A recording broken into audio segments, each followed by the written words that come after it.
هاد الجاج ديال هاد الطوموبيل كيف ما كتشوفوا ديال هاد الباب هذا، ها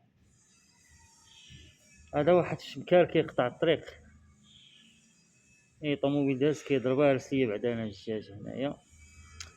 مشيت عند البوليس وخليته في البلاصه، مشيت ديكلاريت في البلاصه، ما خرجوش ليه، خدو من عندي الوراق سميتي يعني من باغيين غير الوراق، هما دغيا بالخف الوراق دغيا كيطلبوا مع الوراق صافي.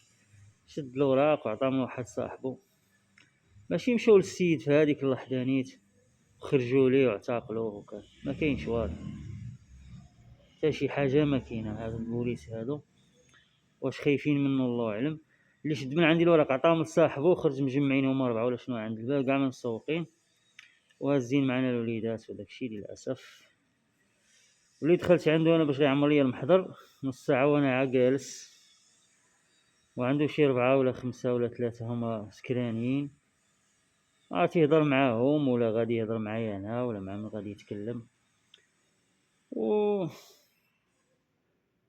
غادي نقول لكم، زائد هاد البوليس هادو ديال سيدي بنور صراحه هي هادي.